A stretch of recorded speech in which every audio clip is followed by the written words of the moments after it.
Hello friends, नमस्कार। Welcome to excellent classes. इस समय हम क्या पढ़ रहे हैं? हिंदी से अंग्रेजी में ट्रांसलेशन करना है, यानी how to translate into English. किसी हिंदी वाक्य की अंग्रेजी कैसे बनाएं, इस समय हम ये पढ़ रहे हैं। और पिछले मैंने 2 वीडियोस में आपको is, am are, was, were, shall be, will be का प्रयोग करना बताया था कि इन वर्ड्स के द्वारा अंग्रेजी में ट्रांसलेशन कैसे किया जाता है या किन वाक्यों में इन वर्ड्स का प्रयोग किया जाता है। तो आज हम पार्ट 3 में कुछ नया यूज देखते हैं। तो आज हम लेते हैं use of has, have, had. Has, have, had का प्रयोग कब इंग्लिश ट्रांसलेशन में किया जाता है, तो आप पहले समझ लें कि कब करते हैं। देखिए, these verbs are used to express position. कह रहा है इन वर्ब्स का प्रयोग पोजीशन एक्सप्रेस करने के लिए, पोजीशन का भाव प्रकट करने के लिए किया जाता है। When no main verb is there in the sentence, जब सेंटेंस में कोई मेन वर्ब न हो। मेन वर्ब का मतलब एक्शन, एक्शन का मतलब जैसे खाना, पीना, उठना, बैठना, टहलना, कूदना, उछलना, हंसना, गाना, रोना, ये बहुत सारे एक्शन है। तो जब इस तरह का कोई एक्शन सेंटेंस में ना हो, बल्कि क्या हो, पोजीशन का भाव हो, वहां रखने का भाव। रखने का मतलब सेंटेंस ऐसा लगना चाहिए कि किसी के पास कोई चीज है या नहीं है। जब ऐसा भाव प्रकट करना हो तो अंग्रेजी में हम use of has, have, had करते हैं। तो देखिए, जैसे कुछ सेंटेंसेस में हम मेंशन कर रहा हूं जहां पे रखने का भाव प्रकट हो रहा है, पोजीशन का, ओन करने का भाव प्रकट हो रहा है। जैसे मेरे पास एक गाय है, मतलब मैं एक गाय रखता हूं। राम के पास धनुष था, यानी राम एक धनुष रखते थे। तुम्हारे पास एक नई कार है, मतलब तुम एक नई कार रखते हो। राजा दशरथ के 3 रानियां व 4 पुत्र। राजा दशरथ के पास 3 रानियां और 4 पुत्र थे। हमारे पास बहुत धन है। नंद बाबा के पास 1 लाख गायें थी, यानी नंद बाबा 1 लाख गायों को ओन करते थे। नंद बाबा के पास 1 लाख गायों का पोजीशन था। तो इस तरह से हम रखने का भाव देखते हैं सेंटेंसेस में। अब इनका ट्रांसलेशन कैसे करते हैं, इनके रूल क्या है, समझ लीजिए।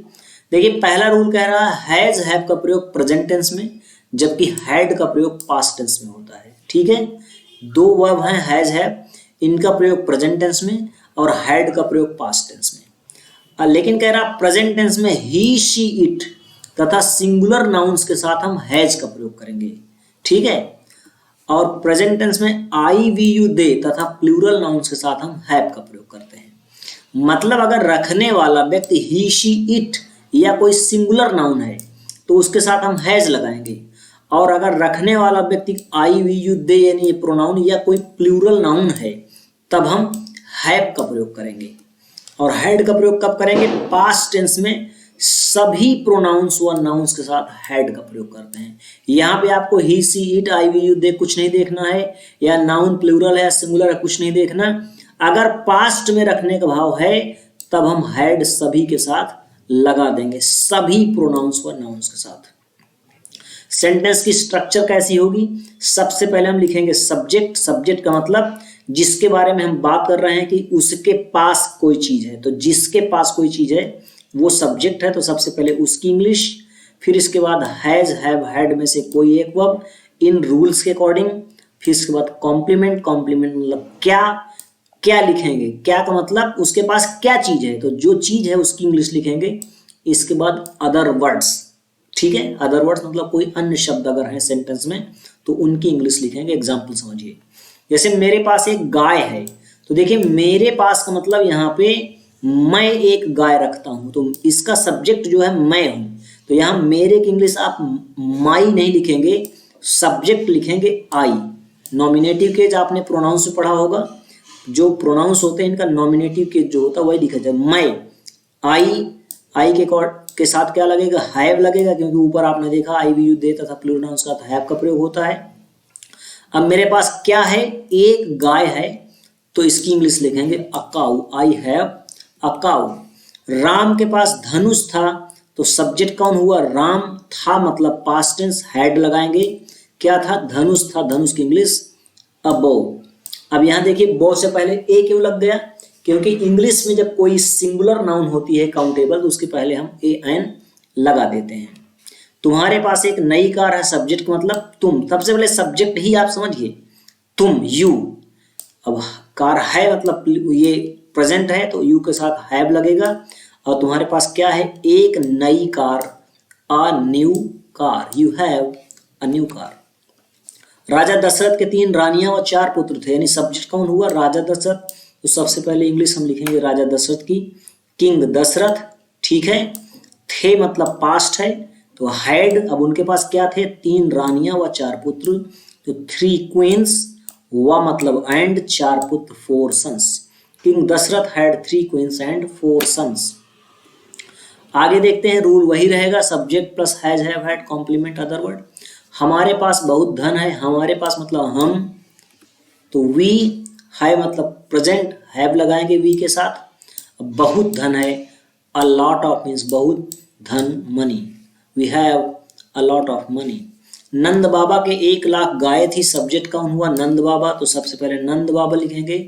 थी मतलब पास्ट, नंद बाबा हैड क्या थी, 1 लाख गायें, 1 लाख काउज। मेरे पापा के पास एक अद्भुत कार थी, सब्जेक्ट कौन हुआ, मेरे पापा, माई पापा। थी मतलब पास्ट, हैड लगाएंगे, क्या थी, एक अद्भुत कार, अ वंडरफुल कार, माई पापा हैड अ वंडरफुल कार। इस कमरे में 2 दरवाजे व 3 खिड़कियां हैं। देखिए यहाँ थोड़ा सा ट्रिकी है, इसका सब्जेक्ट है ये कमरा, यानी ये कमरा 2 दरवाजे व 3 खिड़कियां रखता है, तो सब्जेक्ट है ये कमरा, दिस रूम। सिंगुलर है, हैज लगेगा। क्या क्या है इसके पास, 2 दरवाजे व 3 खिड़कियां हैं, 2 doors and 3 Windows. This room has 2 doors and 3 Windows. मेरे पास इस काम के लिए एक बहुत बढ़िया योजना है या प्लान है। सेंटेंस थोड़ा सा बड़ा है लेकिन घबराना बिल्कुल नहीं है, बहुत इजी है। सब्जेक्ट कौन हुआ, मैं, मेरे पास मतलब मैं रखता हूं, तो आई के साथ हैव लगेगा। क्या है मेरे पास, एक बहुत बढ़िया प्लान है, एक बहुत बढ़िया योजना है, अ वेरी गुड प्लान, ठीक है। अब बचा क्या, अदर वर्ड, इस काम के लिए, तो इसकी इंग्लिश क्या होगी, फॉर दिस वर्क। के लिए की अंग्रेजी सबसे पहले लिखी जाएगी प्रीपोजिशन, ये है काम, this work, for this work. आगे कुछ और एग्जाम्पल देखते हैं। भगवान शिव के 3 आंखें थी, भगवान शिव मतलब लॉर्ड शिवा, तो लॉर्ड शिवा या लॉर्ड शिव लिखेंगे। थी मतलब पास्ट, हैड लगाएंगे, क्या थी, 3 आंखें थी उनके पास, 3 आइज। हमारे देवताओं के पास दैवीय शक्तियां होती थी, तो सब्जेक्ट क्या हुआ, हमारे देवता, आवर गॉड्स। थी मतलब पास्ट टेंस, हैड क्या थी, दैवीय शक्तियां थी, होती थी मतलब वही है, divine powers, our gods had divine powers. गाय के 4 पैर व 1 पूंछ होती है, तो गाय इंग्लिश क्या लिखेंगे, अ काउ। जब जनरल वे में बात होती है तो हम ए एन लगा देते हैं, ठीक है। तो अ काउ के पास मतलब हैज लिखेंगे, सिंगुलर है। क्या क्या होता है, गाय के पास क्या क्या है, 4 पैर हैं, 4 लेग्स एंड व a tail. A cow has 4 legs and a tail. इसी तरह हाथी के एक लंबी सूंड होती है, यानी हाथी एक लंबी सूंड रखता है। एन एलिफेंट, हैज लिखेंगे, सिंगुलर है, एक लंबी सूंड, अ लॉन्ग ट्रंक। इस मोबाइल में कुछ समस्या है, देखिए ये भी थोड़ा सा ट्रिकी है। इस मोबाइल में मतलब ये है, मोबाइल कुछ समस्या रखता है, ये मतलब हुआ। तो सब्जेक्ट क्या हुआ, दिस मोबाइल रखता है, हैज क्या है, कुछ समस्या रखता है, some problem, this mobile has some problem. उस प्रोजेक्ट के लिए मैनेजर साहब के पास पर्याप्त फंड है। सब्जेक्ट ढूंढिए, इसमें किसके पास है, मैनेजर साहब के पास, तो इसका सब्जेक्ट हुआ मैनेजर साहब। अंग्रेजी में मैनेजर साहब की अंग्रेजी द मैनेजर लिखेंगे, साहब की कोई अंग्रेजी नहीं होती। द मैनेजर के पास है, हैज लिखा, सिंगुलर है। अब क्या है उनके पास, पर्याप्त फंड है, ठीक है। तो पर्याप्त फंड मतलब sufficient fund, the manager has sufficient fund. अब ये बचा अदर वर्ड, उस प्रोजेक्ट के लिए, फॉर दैट प्रोजेक्ट, उस प्रोजेक्ट यानी वह प्रोजेक्ट, ठीक है। तो इस तरह से हम ट्रांसलेशन करते हैं। अब आती है बारी, अगर सेंटेंस नकारात्मक हो, निगेटिव हो, यानी ऐसा रखने वाला सेंटेंस अगर नकारात्मक हो, नकारात्मक का मतलब उसके पास नहीं है वो चीज, तब हम क्या करेंगे, सिंपल वही है सेंटेंस की स्ट्रक्चर। सब्जेक्ट पहले लिखेंगे, फिर हैज हैव हैड में से कोई एक, मैं इसके बाद नॉट लगा देना है आपको, और इसके बाद वही क्या की इंग्लिश, जो क्या होता है उसके पास क्या चीज है उसकी इंग्लिश, इसके बाद अदर वर्ड्स। क्या अंतर हुआ, हैज हैव हैड के बाद नॉट लगाएंगे। जैसे किरण के पास मोबाइल नहीं है, तो किसकी बात कर रहे हैं हम? किरण की। तो किरण के पास यानी किरण हैज नॉट, ठीक है, नहीं है, प्रेजेंट है, किरण सिंगुलर तो हैज लगाया, और नियम के अनुसार यहाँ नॉट लगाना है इसके बाद, तो हैज नॉट हो गया। किरण हैज नॉट क्या? एक मोबाइल, अ मोबाइल, ठीक है। एक मोबाइल यहाँ नहीं लिखा लेकिन सिंगुलर इसलिए आ लगा देंगे। किरण हैज नॉट अ मोबाइल। अच्छा, इसका दूसरी भी एक विधि होती है। अगर हैज है, हैज नॉट, तो हैज नॉट को हम डज नॉट हैव ऐसा भी लिख सकते हैं। किरण डज नॉट हैव, आगे वही रहेगा अ मोबाइल। तो इस तरह भी हम ट्रांसलेशन करते हैं। और मैं आपको बता दूं बेहतर तरीके से कि जो मॉडर्न इंग्लिश है या जो बेस्ट वे है वो डज नॉट हैव वाला ही सही माना जाता है। आपका ट्रांसलेशन पहले वाला भी सही है, लेकिन अगर डज नॉट हैव का यूज कर रहे हैं तो ज्यादा अच्छी अंग्रेजी मानी जाएगी। आर्यन के पास तुम्हें देने के लिए कुछ नहीं है। सब्जेक्ट कौन हुआ? आर्यन, ठीक है, नहीं कुछ नहीं, हैज नॉट लिखेंगे, सब सिंगुलर है। कुछ, एनीथिंग, ठीक है, क्या है उसके पास? कुछ नहीं है, एनीथिंग। तुम्हें देने के लिए, to give you. Aryan has not anything to give you. कह रहा नॉट एनीथिंग की जगह हम नथिंग भी लिख सकते हैं। तो आर्यन हैज नथिंग, ये जो हैज नॉट एनीथिंग लिखा हुआ है इसको हम लिखेंगे Aryan has nothing to give you, ऐसा भी हो सकता है। नॉट एनीथिंग मतलब नथिंग, एक ही बात है, चाहे दोनों में से किसी एक को लिख सकते हैं, कहीं भी। हमारे पास तुम्हारी किताब नहीं है, सब्जेक्ट कौन हुआ? हम, तो वी हैव, इसके बाद नॉट लगा देंगे, वी हैव नॉट, क्या नहीं है? तुम्हारी किताब, योर बुक। तो we have not your book. देखिए, कह रहा ऐसा भी लिख सकते हैं, वी डू नॉट हैव, जैसे यहाँ लिखा था डज नॉट हैव, तो यहाँ पे लिखा हमने डू नॉट हैव। कैसे?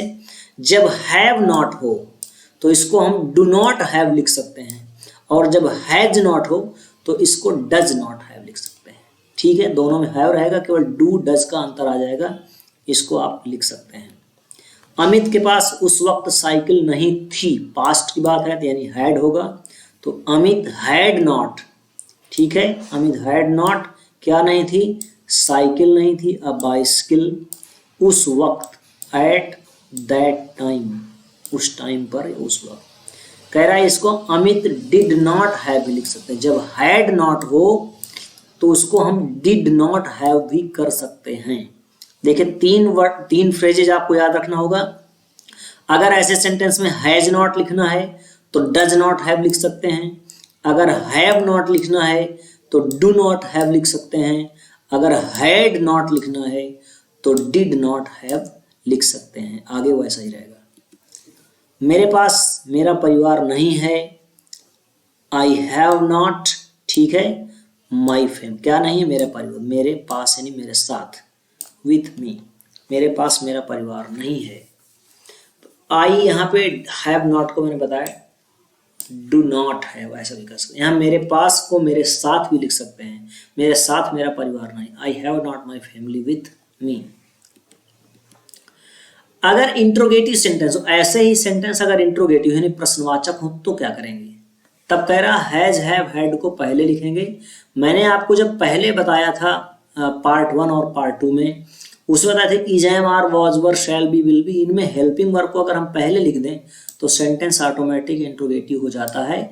और इसकी खासियत क्या होती है? लास्ट में क्वेश्चन मार्क लगाते हैं इंस्टीड ऑफ फुल स्टॉप। बस सिंपल वही है। सब्जेक्ट इसके बाद लिखा जाएगा, सबसे पहले हैज हैव हैड लिख देंगे, इसके बाद सब्जेक्ट लिखेंगे, इसके बाद कॉम्प्लीमेंट क्या लिखेंगे? अदर वर्ड लिखेंगे। या कह रहा है तो डू डज डिड अगर प्रयोग कर रहे हैं तो फिर सब्जेक्ट डू डज, डिड के बाद सब्जेक्ट लिखेंगे, इसके बाद हैव लिखेंगे। जो मैंने पीछे आपको बताया नियम, उसी के अकॉर्डिंग डू डज डिड का प्रयोग होगा, लेकिन इन सब के साथ फिर हैव आ जाएगा, और वही क्या और other word question mark. Example देखिए। अच्छा, दूसरा इसमें रूल और भी ध्यान देना है। मैंने पिछले वीडियोज में भी आपको बताया कि अगर हिंदी वाक्य के बीच में क्वेश्चन वर्ड आ जाए तब क्वेश्चन वर्ड की अंग्रेजी सबसे पहले लिखेंगे, ठीक है। यानी इस तरह सेंटेंस तो रहेगा डू डज डिड या has have had plus subject plus, लेकिन अगर क्वेश्चन वर्ड बीच में आता है हिंदी में तो इनसे पहले यानी डू डज डिड या हैज हैव हैड से पहले ही क्वेश्चन वर्ड की इंग्लिश लिख देंगे, बाकी सेंटेंस ऐसा ही रहेगा। एग्जाम्पल्स देखिए, क्या तुम्हें यह अधिकार है, तो सिंपल सेंटेंस है, तुम्हें यह अधिकार है यानी तुम्हारे पास यह अधिकार है। तो सेंटेंस क्या बनेगा, यू हैव दिस राइट, तो हैव को पहले लिखिया, तो हैव यू दिस राइट, ऐसा हो गया। और मैंने बताया कि डू, डज, डिड और अथवा ऐसा भी कर सकते हैं। तो हैव है तो इसका मतलब पहले डू लगाएंगे हम, तो डू यू, इसके बाद हैव आ जाएगा। ये देखिए, डू सब्जेक्ट हैव, तो डू यू हैव क्या, ये अधिकार, this right, do you have this right. और यहां भी मैं एक चीज बताना चाहूंगा कि ये डू यू हैव का प्रयोग करके ऐसे सेंटेंस को इंट्रोगेटिव बनाना, ये ज्यादा अच्छा तरीका, ज्यादा अच्छा नहीं, ये बेस्ट वे है। क्या राम को धनुष तोड़ने की अनुमति थी, तो हम मोस्टली कोशिश करें कि हम डू, डज, डिड का प्रयोग करके ही ऐसे सेंटेंस बनाएं। तो सबसे पहले हम क्या लिखे, थी पास्ट है तो डिड आएगा, क्योंकि हैड लगेगा, तो हैड को हमने क्या लिखा, डिड कर दिया और सब फिर हैव हो जाएगा। तो डिड राम हैव, ठीक है, क्या थी, परमिशन, उनके पास क्या थी, अनुमति थी, परमिशन, किस लिए, धनुष को तोड़ने की, to break the bow. Did Ram have permission to break the bow. Ram को धनुष तोड़ने की अनुमति क्यों थी, ये वाला नोट वाला देखिए, जब हिंदी वाक्य के बीच में क्वेश्चन वर्ड आए, तो देखिए हिंदी वाक्य के बीच में क्वेश्चन वर्ड लगा है क्यों, तो सबसे पहले हम इसी की अंग्रेजी लिखेंगे। क्यों की अंग्रेजी क्या होती है, व्हाई, तो व्हाई, और आगे सेंटेंस आपका यही वाला हो जाएगा फिर से, did Ram have permission to break the bow, ठीक है। तुम्हें सिर दर्द क्यों है, तो सबसे पहले क्यों की अंग्रेजी लिखी जाएगी, ठीक है। तो व्हाई डू यू हैव, क्योंकि तुम्हें तुम के अकॉर्डिंग हैव लगेगा, तो do you have, why do you have क्या है, हेडेक, उसे मन की शांति क्यों नहीं है, यहां सबसे पहले क्यों है तो व्हाई लिखेंगे, व्हाई सब्जेक्ट कौन है, उसे यानी वह, तो डज शी, अब यहां उसे कंफर्म नहीं है, ही या सी कौन है, तो ही या सी कोई भी लिख सकते हैं, व्हाई डज शी या व्हाई डज ही। अच्छा, जब इंट्रोगेटिव सेंटेंस निगेटिव भी होता तो क्या करते हैं, सब्जेक्ट के बाद नॉट लगा देते हैं, तो व्हाई डज सी नॉट, फिर आगे वही हैव, क्या नहीं है, पीस ऑफ माइंड, मन की शांति। शीला के पास क्या है, क्या की अंग्रेजी सबसे पहले लिखी जाएगी, व्हाट, ठीक है।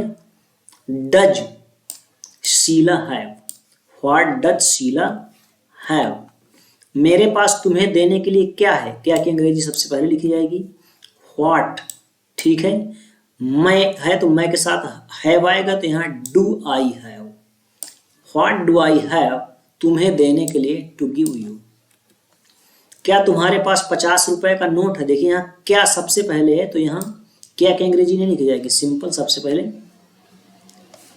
हेल्पिंग वर्ब, या तो हैव लिखिए या तो डू के साथ लिखिए, तो डू यू हैव, क्या तुम्हारे पास है, डू यू हैव क्या, 50 रुपए का नोट, अ 50 रूपी नोट। देखिए यहाँ एक नहीं लिखा, लेकिन एक ही नोट की बात कर रहे हैं, इसलिए अपने आप लग गए, अ 50 रूपी नोट। रिया को बुखार कब था, तो कब की अंग्रेजी सबसे पहले लिखेंगे, व्हेन। अब था पास्ट की बात हो रही, तो डिड रिया हैव, ऐसे हो जाएगा। व्हाई डिड रिया हैव क्या था, fever, why did Riya have, when did Riya have fever, Riya के पास बुखार कब था, ठीक है।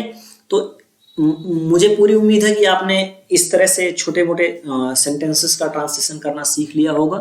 अगर नहीं समझ में आ रहा तो बार बार आप रिपीट करिए इस चैप्टर को, तो आपको क्लियरली समझ में आएगा। और उसी के बेसिस पे मैं आपको एक्सरसाइज दे रहा हूँ।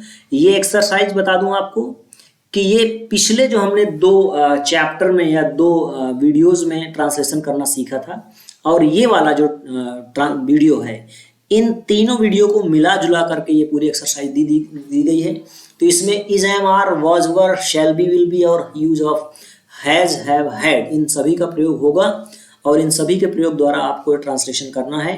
तो देखिए, न्यूटन के पास एक वफादार कुत्ता था, ये रखने वाली बात है। ये मैं ज्यादा हिंट नहीं दूंगा आपको खुद सोचना है। एक व्यापारी के 2 पुत्र थे, उसे कल तेज बुखार था, मेरी शर्ट साफ क्यों नहीं है, क्या मैं तुम्हारा सच्चा मित्र नहीं हूं, मोहन के पास नई कार नहीं है। सचिन भारत के महान खिलाड़ी हैं। कल कमरे में आपसे नाराज कौन था?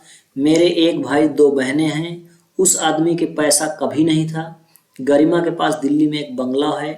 हम हमेशा आपके साथ होंगे। आपका छोटा भाई कल कहाँ था? मेरे पास माँ है, इट्सेट्रा एट्सेट्रा। ऐसे बहुत सारे सेंटेंसेस मैंने दे दिया है। बहुत ही सिंपल ट्रांसलेशन करना है आपको और बहुत ही सिंपल सेंटेंसेस हैं सारे।